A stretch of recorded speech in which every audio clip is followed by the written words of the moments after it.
इसमें after market engine oil, oil filter, air filter या फिर एग्जॉस्ट वगैरह का यूज़ करते हैं तो भाई इस बाइक की जो वारंटी है इंजन की वो आपको नहीं मिलेगी। यामाहा की MT-15 एक सिर्फ 155 सीसी की एक ऐसी मोटरसाइकिल, अगर इससे हाई एंड सीसी वालों के साथ आपको रेस लगानी हो या फिर कम पेट्रोल में एक लंबी राइड करनी हो या अपने दोस्तों के सामने गली मोहल्लों में रोला जमाना हो, तो भाई इस सेगमेंट में सबसे आगे आपको MT-15 ही खड़ी मिलेगी। अब देखो भाई, दुनिया की कोई भी चीज़ एकदम से 100% परफेक्ट नहीं होती। और भाई क्योंकि इस बाइक को मैं लगभग 20,000 किलोमीटर तक चला चुका हूँ और मेरे पास इसके प्रोज एंड कॉन्स का असली एक्सपीरियंस है।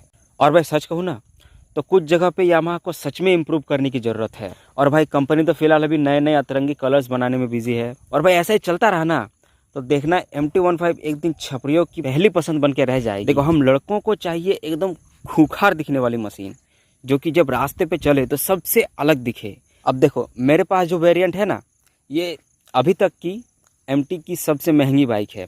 और इसकी सबसे बड़ी खासियत ये है कि ये लगती नहीं है कि ये MT-15 है। मतलब अभी तक पता नहीं कितने लोग मेरे से पूछ चुके हैं कि भाई ये बाइक जो है ना MT की तरह लग रही है, कौन सी बाइक है, बहुत ही मस्त बाइक है। और भाई यही चीज़ हम लड़कों को चाहिए, जो कि सबसे अलग दिखाए, हमें सबसे अलग बनाए। तो चलो आज की इस वाले वीडियो में मैं अपने MT-15 का असली राइडिंग एक्सपीरियंस आप लोगों से शेयर करूंगा। सारी प्रॉब्लम जो मैंने खुद फेस की है और वो सच जो शायद किसी ने इतने रॉ तरीके से आपको नहीं बताया। MT लवर्स रेडी हो जाओ, हो सकता है मैं आज आपका दिल तोड़ दूं। इस बाइक में सबसे अच्छी जो चीज़ हमें देखने को मिलती है, जो कि इस गाड़ी का हाईलाइटिंग पॉइंट है, वो है इसके लुक्स। भाई मतलब ये लगती नहीं है कहीं से कि ये एक 155 सीसी की मोटरसाइकिल है। मतलब ये सीधे सीधे टक्कर देती है एक 10-12 लाख की जो सुपर बाइक आती है उनको। और ये जो है अपने MT लाइनअप के बाकी जो सुपर बाइक हैं उनकी डिज़ाइन लैंग्वेज को फॉलो करती है। और भाई ट्रस्ट मी, जब आप इस गाड़ी को लेके रोड्स पे निकलोगे, गली मोहल्लों पे निकलोगे, तो लोग आपको यूँ मुड़ मुड़ के देखेंगे जैसे आपने उन लोगों का कुछ चुरा लिया हो, लाइक दिल वगैरह। तो चाहे बच्चे हो, चाहे बूढ़े हो, या फिर लड़का या लड़की, भाई सारे की सारे लोगों की नज़रें आप पे रहने वाली हैं। और अगर आप मेरी तरह बंदे हैं तो भाई आप बिना हेलमेट के इस गाड़ी को नहीं चला सकते। क्योंकि भाई मैं जब बिना हेलमेट की इस गाड़ी को चलाता हूँ और लोग जब मेरी तरफ देखते हैं तो मुझे बहुत ही ज़्यादा शर्म आती है। हाँ, पर एक चीज़ है जो इस बाइक के लुक्स को सूट नहीं करता है, वो है इसका साउंड। इसकी जो साउंड है वो भाई फील करा देती है कि ये एक लोअर सेगमेंट की बाइक है। बाइक के लुक्स के हिसाब से अगर इसका साउंड और थोड़ा बेसी और अग्रेसिव होता ना तो इसको चलाने में और ज़्यादा मज़ा आता। अब इस बाइक में दूसरी जो अच्छी चीज़ देखने को मिलती है ना, वो है इस बाइक का इंजन। हाँ, लेकिन यामाहा ने इसमें कुछ लिमिटेशन लगा रखी है। अब लिमिटेशन वो मैं आगे बात करूंगा। सबसे पहले बात कर लेते हैं इस इंजन के पावर के बारे में। इस बाइक को जब आप पुल करोगे इनिशियल में तो भाई फील होगा, यामाहा जो बोलता है ना मास्टर ऑफ टॉर्क, वो भाई फील होता है इस बाइक में। जो ये खींचती है, जो पुल करती है, खासकर VVA टेक्नोलॉजी एक्टिव होने के बाद, तो ये बाइक एक पैंथर बन जाती है। जो भागती है रास्ते में, मतलब सेगमेंट में सबसे ज़्यादा टॉप स्पीड ये प्रोवाइड कराती है। तो भाई सेगमेंट में जितने भी बाइक्स हैं, इंक्लूड ड्यूक 160, भाई आपने ड्रैग रेस देखी होगी, तो भाई सबसे ज़्यादा पावरफुल और फास्ट इंजन इसमें मिलता है आपको। और भाई कुछ मामलों में तो ये 200 सीसी वालों तक को भी नहीं छोड़ती, क्योंकि इस बाइक का जो वेट है ना वो सबसे ज़्यादा हल्की है, मतलब सेगमेंट में। और यामाहा ने इस बाइक को हल्का करने के चक्कर में बहुत सारा कॉस्ट कटिंग भी किया है, जिसके बारे में आगे बात करेंगे। अगर बात करें ये बाइक कितना जाती है, मतलब इस बाइक की टॉप स्पीड, तो बहुत सारे वीडियोस में हमें दिखाया गया कि भाई ये 150 प्लस चली जाती है, पर मेरे केस में ऐसा नहीं हुआ है।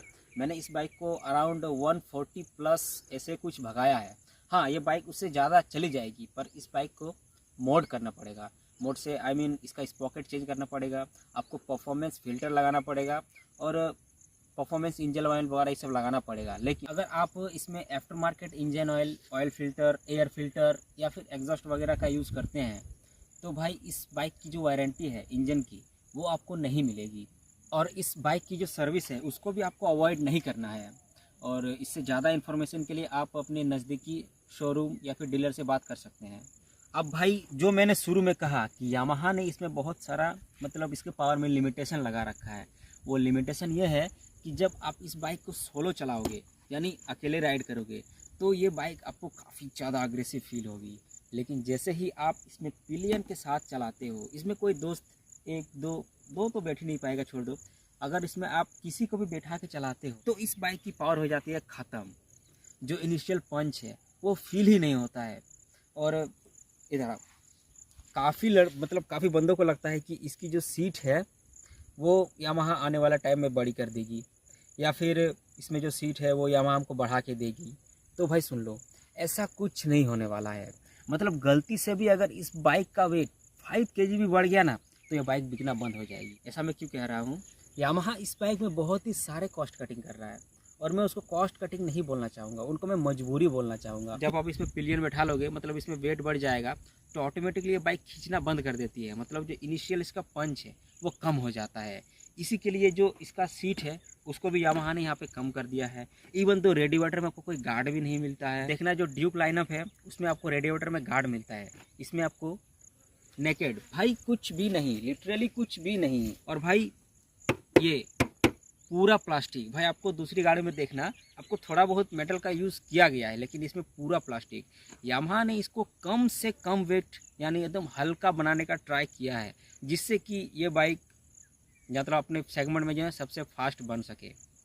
लेकिन इसकी एक डिसएडवांटेज हमको ये देखने को मिलती है कि जब आप इसको हाई स्पीड पे चलाओगे, मतलब इसकी टॉप स्पीड पे चलाओगे, तो ये बाइक उतना ज़्यादा आपको मतलब कंफर्टेबल फील नहीं कराएगी। कहीं ना कहीं आप कॉन्फिडेंट खो दोगे, क्योंकि ये बाइक जैसे R15 है उसमें फेयरिंग है, जिसके चलते कि वो भाई रोड्स पे जब चलती है तो चिपक के चलती है और एकदम हाई स्पीड में आपको एक स्टेबिलिटी प्रोवाइड कराती है, जो कहीं ना कहीं इस बाइक में मिसिंग है। पर इस बाइक का जो वीक पॉइंट है ना, वो है इसका चेन। इधर आ जाओ एक बार,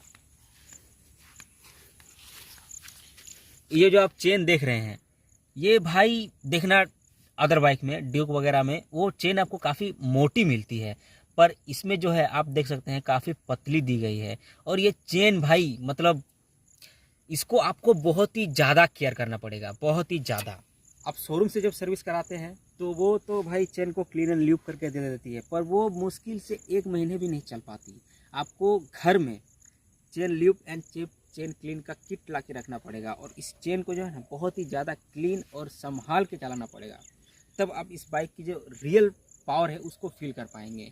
और भाई कभी कभी तो मेरे साथ ऐसा होता है कि मैं जब इसको क्लीन नहीं करता हूँ, 10 दिन सप्ताह ऐसे हो जाता है क्लीन नहीं करता हूँ, और जब सुबह इस बाइक को निकालता हूँ ना तो चेन से कट कट कट की आवाज़ आती है। ये चेन इतना वीक है और इस चेन को इतना ज़्यादा केयर करने का ज़रूरत है। साथ ही में बात करेंगे इस बाइक की सबसे बेकार चीज़ के बारे में। तो देखो, सबसे पहले तो फ्रंट जो सस्पेंशन उसको देखो, मतलब कितना आपको स्मूथ मिलता है। जरा एक बार फुल कवर, मैं जस्ट इसको हल्का सा प्रेस कर रहा हूँ और भाई देखो सस्पेंशन कितना अच्छा खिल रहा है। मतलब आप जब इसको चलाओगे तो हाथ पे आपको बिल्कुल भी झटका फील नहीं होगा, मतलब इतना ज़्यादा आपको स्मूथ इसमें आपको सस्पेंशन मिलता है। और वहीं पे अगर बात करें रियर वाले सस्पेंशन की, तो वो भाई इतना घटिया आपको कंपनी यहाँ पे प्रोवाइड कराई है, मतलब ये आपको फील नहीं होगा। जब आप किसी पिलियन को बैठाएंगे ना तो उसको पूछना, भाई वो आपको बताएगा।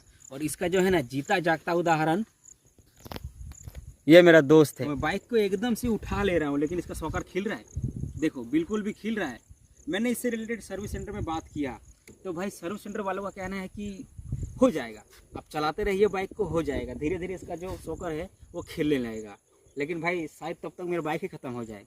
और मैं इकलौता ऐसा नहीं हूँ जो इस प्रॉब्लम के बारे में बात कर रहा हूँ भाई, इससे पहले बहुत सारे जो बंदे हैं वो बात कर चुके हैं इस प्रॉब्लम के बारे में। लेकिन अब टाइम है, यामाहा को फिक्स कर देना चाहिए ये, क्योंकि भाई ये सस्ती गाड़ी नहीं है भाई। अराउंड 2,20,000 से 30,000 की आती है ये, और इस प्राइस रेंज में जो ये वाला प्रॉब्लम है काफ़ी बड़ी प्रॉब्लम है भाई। हमें नहीं चाहिए न्यू कलर्स और न्यू डिस्प्ले, बस इन चीज़ों को फिक्स कर दो, वही काफ़ी है।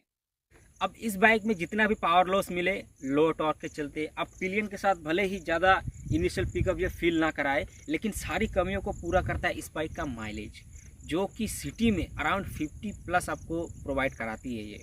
और अगर आप इसको लोकल एरिया में चलाते हैं तो 40 to 45 आपको आराम से निकाल के देगी।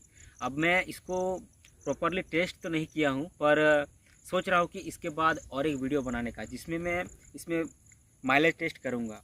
अब ये जो माइलेज है सेगमेंट में, इवन दो इससे हायर सीसी तो छोड़ दो, दे नहीं सकती है, सेगमेंट में कोई सी भी बाइक आपको इतना माइलेज प्रोवाइड नहीं कराती है। मतलब power plus mileage, hats off to Yamaha जो हमें इस बाइक में मिलता है। अब भाई एक बार के लिए ना अपनी गर्लफ्रेंड पे शक कर लेना, लेकिन इस बाइक की ब्रेकिंग सिस्टम पे नहीं। अब भाई कंपनी ने हमें यहाँ पे फ्रंट में 282 mm और रियर में 20 mm के डिस्क दिए हैं, जो कि भाई आते हैं traction control and dual channel ABS के साथ। और मैं आपको एक बार में बताना चाहूँ तो इस बाइक की जो ब्रेकिंग सिस्टम है ये आपको निराश नहीं करेगी। भाई जितना भी इंसेंट सिचुएशन में आप इसमें ब्रेकिंग करना चाहे आप इसमें कर सकते हैं, लेकिन हाँ जो आपको रियर वाला जो ब्रेकिंग मिलता है वो उतना ज़्यादा आपको पंची और हार्ड फील नहीं होगा। अब इसका मतलब ये नहीं है कि रियर वाला ब्रेकिंग आपको बेकार मिलता है, वो भाई फ्रंट वाले से कम अच्छा है। मतलब फ्रंट वाला ब्रेक आपको ज़्यादा अच्छा मिलता है, वो आपको ज़्यादा हार्ड, सुपीरियर और पंची मिलता है, जो कि फील कराता है कि हाँ भाई। वो और एक जगह है जहाँ कंपनी आपको फील कराएगी कि इस बाइक की परफॉर्मेंस उतनी अच्छी नहीं है, जो कि है इसकी लाइटिंग परफॉर्मेंस। भाई मतलब देखो इस बाइक की जो लाइटिंग परफॉर्मेंस है वो लाइक ओके है। अब लाइट के लिए यहाँ पे हमको LED DRLs with projector headlamp देखने को मिलता है, विच इज़ गुड। बट अगर बात करें कंपटीशन की तो आप N160 वगैरह में देखना आपको जो ये प्रोजेक्टर हेडलैम्प है इसका साइज आपको बड़ा देखने को मिलेगा। और इनडायरेक्टली अगर कहें तो उनका जो लाइट का थ्रो है, जो लाइट है वो ज़्यादा देखने को मिलता है। अब यहाँ पे भी यामाहा ने थोड़ा सा कॉस्ट कटिंग किया है। इसका जो सबसे बड़ी डिसएडवांटेज देखने को मिलता है ना, वो आपको देखने को मिलेगा जब आप फॉगी एरिया में चलाओगे। तो भाई उस टाइम पे ये ज़्यादा विजिबिलिटी नहीं प्रोवाइड कराएगा, तो उस टाइम पे आपको पड़ेगी फॉग लाइट की ज़रूरत पड़ेगी। और अगर आप हाईवे वगैरह में भी चलाएंगे तो भाई कहीं ना कहीं कम फील कराएगा इसका लाइट। साथ ही में अगर बात करें इस बाइक के मेंटेनेंस कॉस्ट की, तो भाई मैंने जितना सोचा था उससे ज़्यादा ये मतलब काफ़ी ज़्यादा सस्ती है। अगर हो सकेगा तो मैं लगा दूंगा अपनी जो सर्विस की बिल है उसको यहाँ पे स्क्रीनशॉट लगा दूंगा। मतलब उतना ज़्यादा एक्सपेंसिव नहीं है अगर आप जब तक कोई चीज़ इसमें तोड़ते फोड़ते नहीं हो।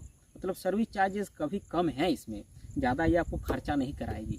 लेकिन हाँ मैंने जो आपको पहले बताया कि इसका चेन वगैरह जो है ना आपको मेंटेन करना पड़ेगा, तभी आपको जो सही पावर है वो दे पाएगी। बात करते हैं लास्ट और सबसे मेन टॉपिक के बारे में, जो है इस बाइक का प्राइस।